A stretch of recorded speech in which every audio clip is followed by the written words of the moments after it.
Hi, I'm Susan Moles. This is my Cannabis Research. The Truth is I Have Learned It, Part 2. I'm going to discuss the plant. Let's start at the roots. When the natural vegetation in an area is destroyed by construction, it is imperative that something be planted to hold the remaining soil in place. Currently, barley and ryegrasses are used, and they put down a 1 to 2 inch root in 30 days.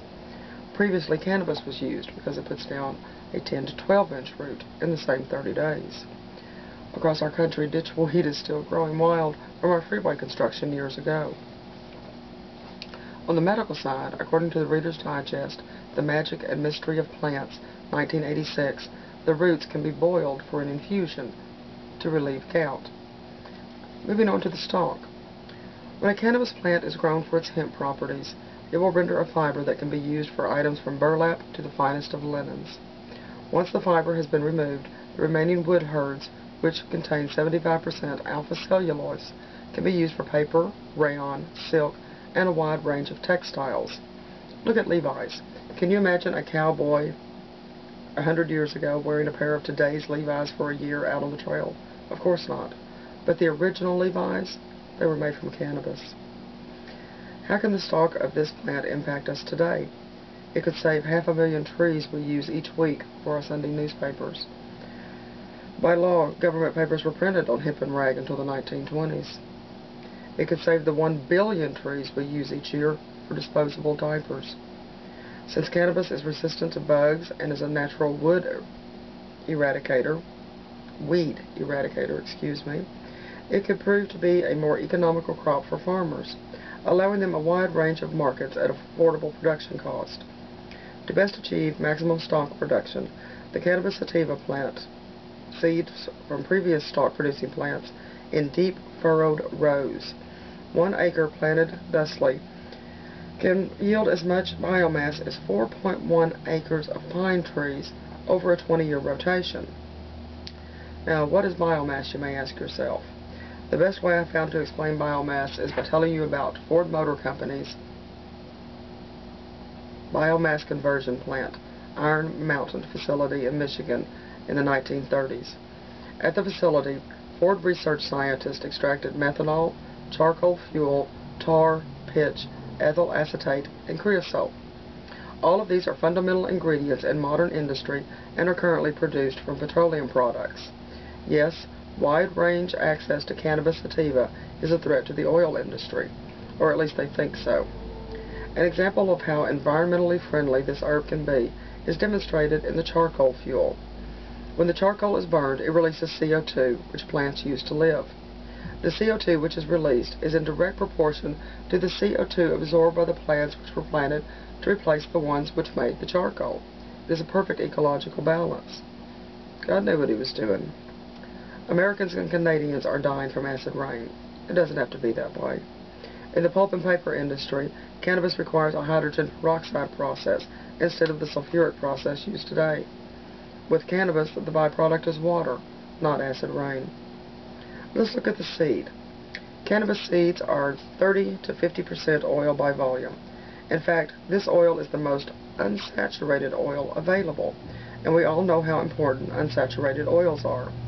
They have been proven beneficial in fighting most degenerative diseases, including arthritis, cardiovascular disease, cancers, diabetes, multiple sclerosis, and various skin afflictions. There are numerous food products available for now. The DEA is trying to halt these items as well. The essential fatty acids contained in this oil are in a ratio that most closely resembles our own body's ratio.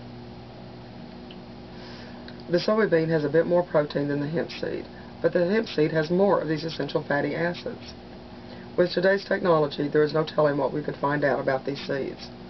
As a fuel, until 1800, cannabis seed oil was the most consumed lamp oil in America, and from 1800 to 1870 was second only to whale oil. In 1935, 58,000 tons of seeds were used just in the paint and varnish industry. Compare that to the 651.1 tons of total plant matter, which was confiscated by the DEA in 1988. Cannabis sativa was very prominent in our society. To grow cannabis for maximum seed production, widely broadcast the seeds and allow to grow wild. Now for the leaves and flowers, the medicine, the marijuana. To grow true marijuana, you must start with seeds from plants with a high THC content. Tetrahydrocannabinol. Plants grown for maximum stalk or maximum seed production will have negligible THC and cannot be used for medicine. For years, government commissions have studied this herb with virtually the same results. There is no cause for concern. The Indian Hemp Drugs Commission by the British government in India, 1894. Commission of Marijuana Problems by Mayor LaGuardia in 1944. National Commission on Marijuana and Drug Abuse by Nixon in 1973. The Schaefer Commission. The Ledane Commission in Canada, 1974. All found cannabis remarkably safe. In the early 1930s, our government tested our troops in the Panama Canal Zone and found it worked great. The guys could relax after work and not have hangovers the next day.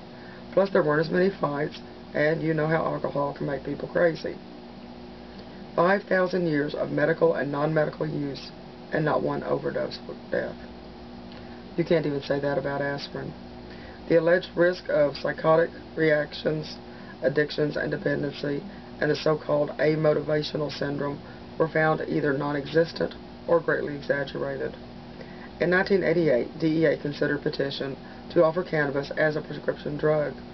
The administrative law judge, Francis Young, overseeing the case, stated at the end of 2 years, marijuana is one of the safest, therapeutically active substances known to man. Yet the DEA rejected these findings and continued to persecute marijuana users. The only concern seemed to be taking the smoke into the lungs, but they did find that it helped people smoke less tobacco, and by working as an expectorant, it helped to clear smokers' lungs. What are the various uses of this medicine? Appetite stimulant, nausea relief, muscle relaxant, sedative, painkiller, treatment for addictions such as heroin, opium, and alcohol, and for epilepsy and glaucoma. Remember I mentioned earlier that the brain was designed with receptors that would only accept THC. THC works as an antioxidant on brain cells. The U.S. National Institute on Health has conducted recent studies showing the effectiveness in the treatment and prevention of strokes and the prevention of heart attacks. Also results on degenerative nerve diseases. When given THC during a stroke, the rate of paralysis was greatly reduced. When exposed to nerve gas, 70% of rats with THC in their system showed no ill effects. No vomiting, no seizures. 70%. It has been estimated that approximately 80% of all current pharmaceuticals could be replaced with cannabis. I personally think that's quite a high number, but even if it's only 10%, the pharmaceutical companies aren't going to give up. Look at how hard they fight to keep generics out of the market. They sure don't want us having something we can grow for free in the backyard. The pharmaceutical industry is the strongest lobbyist in Washington. 2 lobbyists for every member of Congress. And since they can't match cannabis synthetically, they won't allow testing to be done, and they make a large donation to politicians to keep prohibition going. 73% of Americans polled recently were in favor of legalizing marijuana. 90% of politicians were not, according to CNN. According to the Associated Press and the UPI, February 29, 2000, Dr. Manuel Guzman of Complutense University in Madrid, Spain, released evidence that THC destroys tumors in rats, thus verifying results from 1974 Virginia, which the DEA suppressed. Seems when God created us and gave us every herb-bearing seed in Genesis 1:29, He also set up our bodies to utilize cannabis. Once again, we ask ourselves, how could something this useful be illegal? Continued in Part 3.